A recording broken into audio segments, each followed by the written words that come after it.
송훈 페이퍼 아트입니다.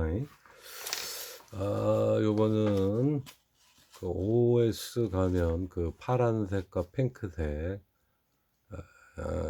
그 특징을 갖고 있는 OS 가면이 아니고요. 요거는 가면보다는 조금 한 3분의 2 크기 정도 되는 것 같습니다. 인테리어 소품으로 해서 벽에 장식할 수 있는 그 곰으로 만들 거예요. 그래서 큰 어떤 웨이브는 비슷합니다. 비슷한데 원래 곰을 솔직히 보면은 이 조댕이 부분이 좀 길게 더 나가죠. 이만치 각도도 좀 쓰고 요만치 더 나갈 거예요. 이 정도까지 이런 식으로 된다고 이런 식으로. 근데 그렇게 하다 보면은 좀 그러니까 약간 어린 곰들은 약간 좀 요런 식이죠. 약간 좀 귀엽성이 있어야 되니까 요런 식으로 해서 했어요. 자, 이거는 골격이에요. 골격이기 때문에 어떻게 큰 그 볼륨 그 웨이브 있잖아요. 웨이브 작업을 여기서 어느 정도 해놔야 됩니다. 이런 식으로 어떻게 되는가 이런 식으로 웨이브 작업을 하는데 여기서 또 웨이브를 준다고 하면은 말이에요. 굴곡이 더 생기는 거예요. 이 근육에 따라서 더 잡을 수 있죠. 더 잡을 수 있다고.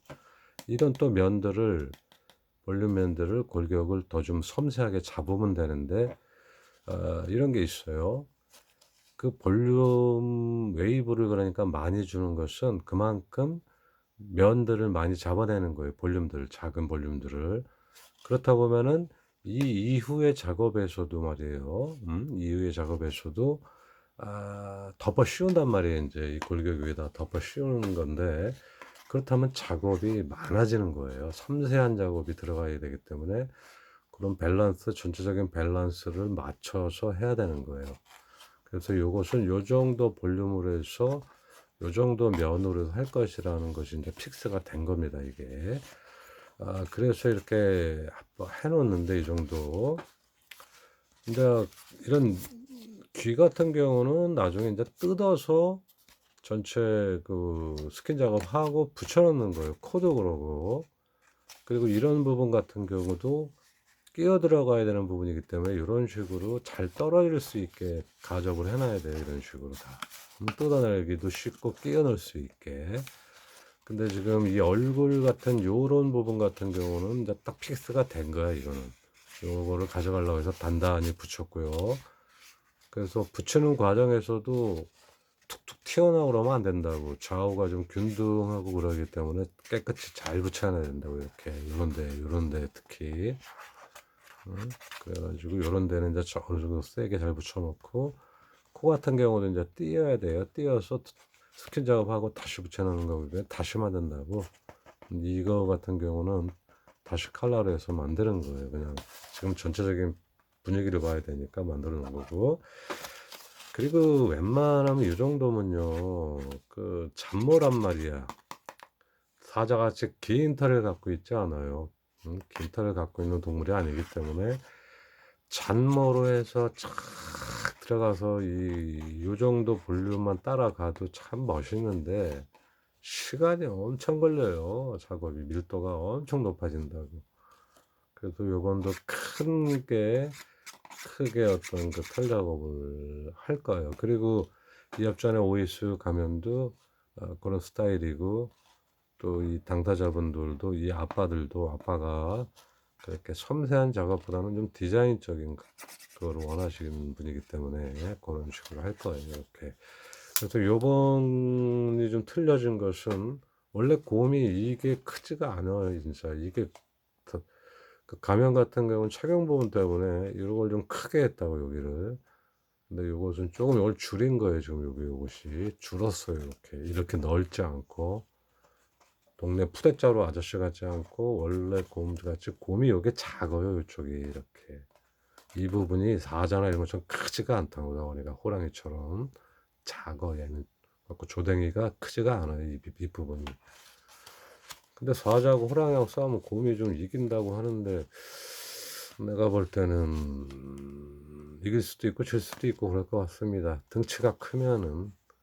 사자랑 호랑이는 아무래도 입으로 무는 게 강점이기 때문에 크잖아요. 이 부분들이 크기 때문에. 근데 곰 같은 경우는 이제 손도 자유자재로 쓰고 크니까 힘도 좋고 하니까.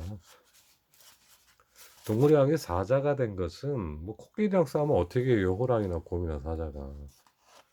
왕이 된 것은 어떤 상황에서도 생존력이 좋다는 거지. 뭐 쪽수로에서 살든 뭐를 하든 그 사바나나 이런 밀림이 아닌 그런 초원에서 동물들 큰 동물들하고 1대1로 싸우면 이기더라도 큰 상처가 남는다고. 그러면 안 되니까 협동력이 좋잖아요. 그래서 생존력 부분에서 뭐 지진이 나거나 뭐 어떤 천재지변이 났을 때 생존력 부분에서 호랑이나 사자가 모든 면에 다 좋은 점수가 되기 때문에 동물의 왕이라는 소리를 듣는 것 같습니다. 제 생각에는 싸움부터만 이게 개인으로서 싸워서 이긴다 치면 그 코끼리를 어떻게 이겨요? 그 큰 놈을. 그래서 이런 식으로 할까요? 이런 식으로. 이런 식으로. 그래서 우리가 종이조각도 부조식을 하는데 처음 기초 과정 같은 경우는 뭐 단순하게 해서 하는데 한 번에 어느 정도 좀 밀도 있이 작업을 하려고 그러면 항상 이런 골격 작업이 필요하더라고요. 어느 정도 크고 하다 보면. 저도 이 작업을 초반에는 안 했죠. 근데 해야겠더라고. 이런 골격이 튼튼히 밑받침이 기초가 있어야지 어떤 웨이브나 이런 것이 따라서 나오기 때문에. 그리고 부조라고 해서 부조는 환조의 반이라고 생각하면 되는데 그걸 가져가야죠. 반 정도 맞을 때 그 웨이브가 나와야 되기 때문에 그 정도는 나와야 될 것 같습니다. 그래서 이제 이 정도 했으니까 하나 두 개를 만들어야 되죠. 두 개를 똑같이 안 할 거예요. 아무리 똑같이 한다고 해도 안 되더라고. 조금은 틀릴 거예요. 조금은 틀리는데 딱 봐서는 모를 것이고 아기자기하니 조금 좀 조그만하니까 예쁠 것 같습니다. 예쁠 것 같아. I love you.